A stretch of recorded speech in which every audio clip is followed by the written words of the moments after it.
രാജ്യത്തിന് ഭീഷണിയാവുമെന്ന് കണ്ടാണ് ആക്രമണം നടത്തിയതെന്നാണ് ഇറാൻ സൈനിക കേന്ദ്രങ്ങൾ നൽകുന്ന സൂചന. ഇറാഖിനും സിറിയയ്ക്കും ശേഷം ഇറാന്റെ ആക്രമണം നേരിടുന്ന മൂന്നാമത്തെ രാജ്യമാണ് പാകിസ്ഥാൻ. അതേസമയം ആക്രമണത്തെ പാകിസ്ഥാൻ ശക്തമായി അപലപിച്ചു. രാജ്യത്ത് ആക്രമണം നടത്തിയതിന് ഗുരുതര പ്രത്യാഘാതമുണ്ടാകുമെന്നാണ് പാകിസ്ഥാന്റെ ഭീഷണി.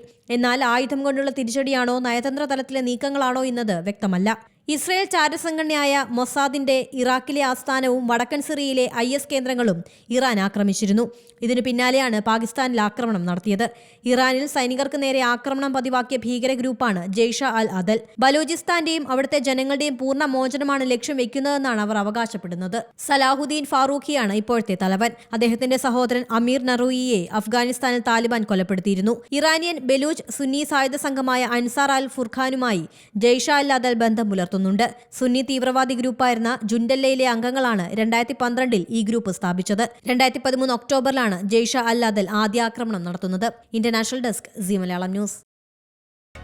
പുതിയ വാർത്തകളും വിശേഷങ്ങളും ഇനി വിരൽ തുമ്പിൽ. എല്ലാ ഡിജിറ്റൽ പ്ലാറ്റ്ഫോമുകളിലും ഇപ്പോൾ സീ മലയാളം ന്യൂസ് ലഭ്യം.